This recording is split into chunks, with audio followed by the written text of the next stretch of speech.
Сегодня говорим о PopMart. Это история о том, как магазинчик из пекинского молла за 15 лет при помощи понимания человеческой психологии, работы с данными, удачной маркетинговой стратегии превратился в гиганта игрушечной индустрии стоимостью более 40 миллиардов долларов. А в этом видео мы посмотрим на их бизнес со стороны, оценим продукт с точки зрения дизайна и маркетинга и покопаемся в финансовых отчетах. Меня зовут Сергей Сафонов. Я больше 20 лет занимаюсь персонажным дизайном в форме тиражных скульптур. Это дизайнерских игрушек, артой, софуби, называйте как хотите. Я коллекционер, куратор, в прошлом дистрибьютор и всеми доступными мне способами развиваю этот жанр на родной земле.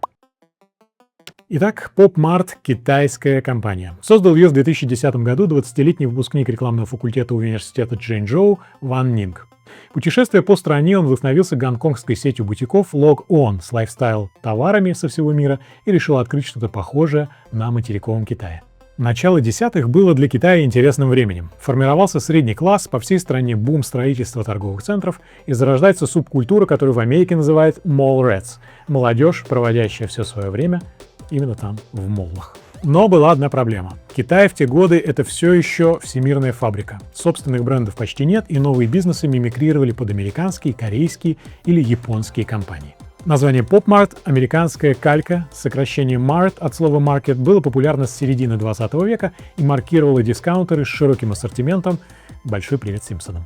Впрочем, американская калька в названии была редкостью. Чаще всего встречались японизированные китайские клоны – мини-соу, зими-соу, йо-йо-соу, муму-соу, мимикрирующие под японские гиганты Daiso и Uniqlo, с соответствующим брендингом, фейковыми японскими штаб-квартирами и псевдояпонскими фаундерами. Момент был выбран удачный. Рынок рос и насыщался, а PopMart сформировал свое предложение с широкими мазками. Дизайнерские подарки, цифровые аксессуары, товары для дома, канцелярия и игрушки. И со стартовыми 30 тысячами долларов они открыли первый магазин в пекинской Европлазе под лозунгом «Make something fun». В следующие 5 лет компания оттачивала бизнес-процессы и пробовала разные модели, свойственные горизонтально ориентированным бизнесам. Оптовые поставки, корпоративные подарки, собственное кафе и даже производство собственных брендов. Skull Fancy, видимо, это такой был клон с некогда популярных Skull Candy, такие наушнички, персонаж Pop Panda и ювелирная линейка This Is It.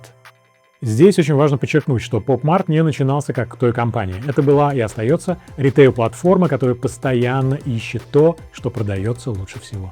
И вот их момент настал. Буквально через 5 лет после старта, в 2015 году, маленькие 8-сантиметровые фигурки Sony Angel производства японской компании Dreams Inc. стали вирусным бестселлером и принесли магазинам PopMart до 3-й годовой выручки. Но затем случился конфликт. Dreams Inc. отказались увеличивать поставки для PopMart, фактически ограничив возможности для роста, и требовалось какое-то срочное решение. А я по себе знаю, что горизонтальное ориентирование бизнеса – это распыление по многим товарным группам, и для небольшой компании это крайне напряжно и затратно.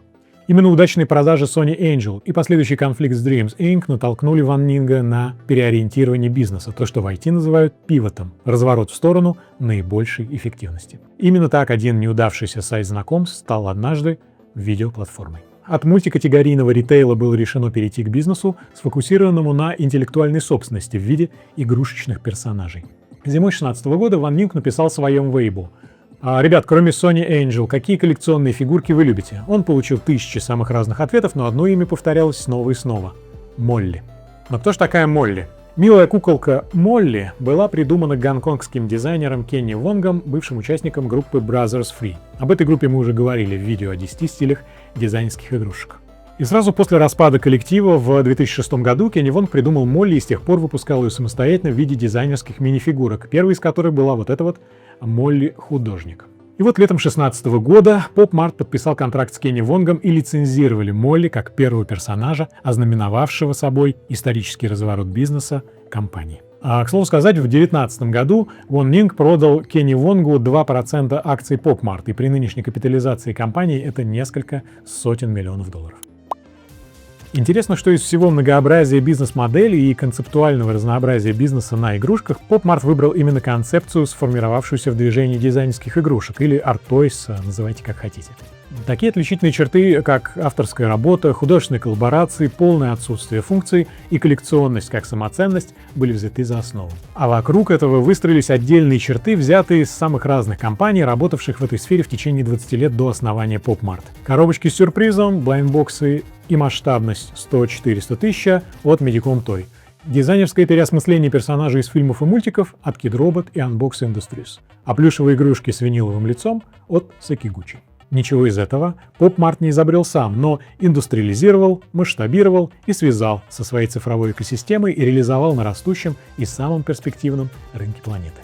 Первым релизом их обновленного бизнеса стала серия блайндбоксов Molly Zodiac, фигурки в виде знаков зодиака, мини-серия, моментально снискавшая свою популярность. И на вот этой базе компания начинает перестраивать свой бизнес, подписывая новых художников, создавая внутреннюю дизайн-команду, приобретая лицензии и развивая собственную базу интеллектуальной собственности, оригинальных персонажей, права на которых полностью закреплены за компанией. Но что же Pop Mart продает на самом деле? Они продают не фигурки. Выбрав блайндбокс как основу для распространения, они продают азарт, называя это геймификацией. Еще они продают социальную демонстрацию, ведь их аудитория без устали флексит коллекциями, секретками, удачными и неудачными распаковками. Они продают эффект от удачной охоты, социальное взаимодействие и, как результат, сообщество. И это не один лишь дофамин, который так часто упоминают, а целый коктейль нейромедиаторов, плюс традиционная китайская культура маленьких радостей.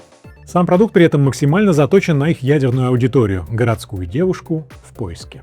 Это такие милые персонажи с детскими пропорциями, в пастельных тонах, с плавными переходами цвета и обилием производственных спецэффектов. Такие вот фиксированные позы, подставки, стенды делают их скорее статуэтками. Как правило, их нельзя поставить в какую-то позу, а можно просто, интересно и разнообразно сочетать друг с другом.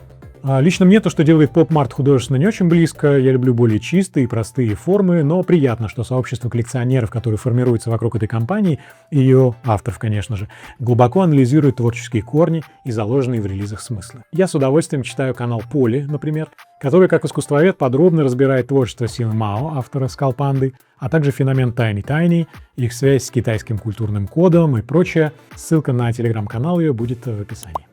Обычный магазин Pop Mart продает около 4-5 тысяч SKU, то есть единиц уникальных товарных позиций, и открытие каждого нового магазина – это весьма затратный процесс, что, очевидно, замедляет экспансию. И в апреле 2017 года был применен еще один удачный тактический ход, повлиявший на успешность компании – робошопы. Для бизнеса такое решение состоит из одних лишь плюсов. Это низкие капитальные затраты для тестирования новых рынков, мгновенное тестирование спроса, цифровизация продаж и заведение клиентов в цифровую экосистему бренда с последующей программой лояльности и доступом к эксклюзивам. Результатом для Pop Mart стали около 50 миллионов зарегистрированных пользователей и более чем 50% уровнем повторяемых покупок. Таким образом, робошопы в паре с цифровым каналом стали не только и не столько дополнительным каналом продаж, но и сенсором рынка и инструментом удержания аудитории.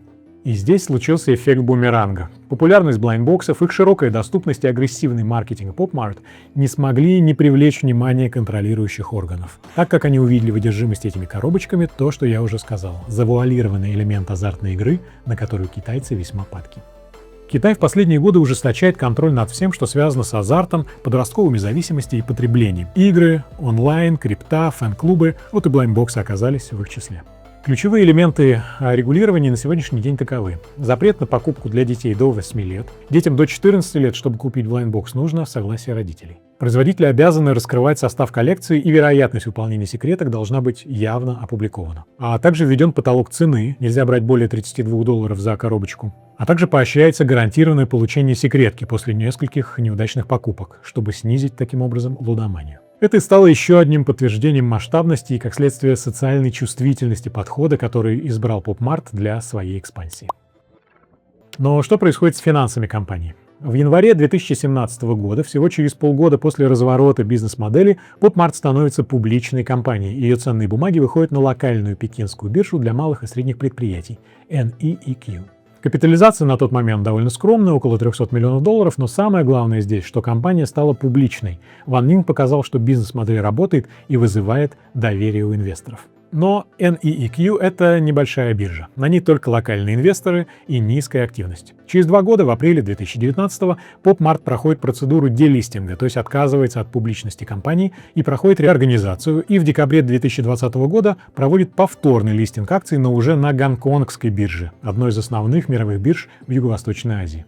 Это дает компании доступ к более широкому кругу инвесторов и международному капиталу. И в первый день продажи акций капитализация компании взлетает до 12,5 миллиардов долларов, и компания привлекает 676 миллионов долларов на собственное развитие. Эти средства они потратили таким образом. 30%, примерно 200 миллионов, это строительство магазинов и международная экспансия. 27% это примерно 180 миллионов долларов слияние, поглощение и стратегические инвестиции. 20% или 135 миллионов долларов – это расширение IP-портфеля и развитие их дизайн-подразделения, 15% – это около 100 миллионов инвестиций в технологии, и оставшиеся 10%, около 71 миллиона долларов – это оборотный капитал. Результаты этих инвестиций мы видим сейчас в виде присутствия PopMart в Юго-Восточной Азии, Японии, США и Европе. PopMart управляет более чем сотней различных лицензий на интеллектуальную собственность и развивает собственное дизайн-направление. По результатам 2024 года компания владела 1200 торговыми марками и 45 патентами. Релизы идут каждую неделю, чуть ли не каждый квартал появляются новые персонажи и подписываются новые авторы. PopMart — единственная публичная компания в нише, которую условно все еще можно назвать дизайнерскими игрушками, или, как говорит сама компания, Trendy Toys. И раз в полгода они подробно и досконально рассказывают о том, как прошло полугодие, и раз в год подробный отчет с результатами года. Не буду надевать на себя шапочку финансового аналитика, но, несмотря на сложный профессиональный язык этих проспектов, это весьма занимательное чтиво для увлеченных людей типа меня. Каждый новый их отчет мы будем разбирать в специальном выпуске. Суммируя финансовый блок моего рассказа, вот несколько базовых цифр для понимания масштаба. За 8 лет публичной отчетности с 2018 по 2024 год компания вырастила оборот в 25 раз и прибыль в 30 раз. Их умение находить и монетизировать таланты приносит плоды. Несколько персонажей из линейки приносят более чем по 100 миллионов долларов в год. Цифровые каналы продают более чем на 300 миллионов долларов в год. Количество автоматических робошопов увеличилось за это время с 401 до более чем 2500. Количество покупателей, зарегистрированных в программе лояльности, превысило 46 миллионов человек по всему миру. И компания расширяет свои предложения. Одежда, мерч, ювелирные украшения, парк развлечений, а новая категория плюшевых аксессуаров, известных как подвесы, принесла более чем 20% от общей выручки в 2024-2025 году. Такой успех не мог оставаться незамеченным. И вот уже в Китае и по всей Юго-Восточной Азии множество последователей и подражателей создают продукт по схожей бизнес-модели и с очень похожими, до степени смешения, как говорят юристы, характеристиками. Компании 52 Toys, подразделение Miniso Top Toy, Finding Unicorn, Hey One, Please Dot, Do Now, Let's One или Here Global, как они еще называются, TNT Space, Joe Toys, Pin Yun, Show You Toys, Penny's Box, Sure Fun, Funism, Oh Cool, Moech, Lam Toys, Bob Toys и многие другие. Но что же они создают? Это плюшевые аксессуары, подвесы, блайндбоксы, БЖД и МЖД куклы, и у них все те же детские пропорции, мягкая цветовая гамма и производственная многослойность. Однако почти никто в этих компаниях не делает ставку на автора, на имена, на авторский путь, стоящий за персонажами. Это делает вал их релизами еще более безликим и однообразным. Однако, глядя на этот поток, можно разглядеть в нем страновой стиль. В Китае и, как следствие, во всей Юго-Восточной Азии теперь делают вот так. Но кто те авторы, с которыми PopMart строит свою империю? Мы уже упоминали Кенни Вонга, про Касин Ланга. Да, я знаю, что он лунг, но ничего не могу с собой поделать, извините. Я делал отдельный рассказ, можете посмотреть про Лабубу. А Сингмао, маму Скалпенды мы уже тоже упоминали. А кроме них это Аян Дэнг, автор Диму. Она окончила Академию изящных искусств в Гуанчжоу и с 2017 года создает серию историй Диму World. И в 2021 году, например, продажи этого персонажа превысили продажи Молли. Автор Crybaby, тайская художница Ниса Срикумди из Бангкока. В 2017 году она придумала персонажа как эмоциональный образ исцеления через слезы. Эти персонажи — это всегда яркая эмоциональная история. Диму боится реального мира, но храбр во снах.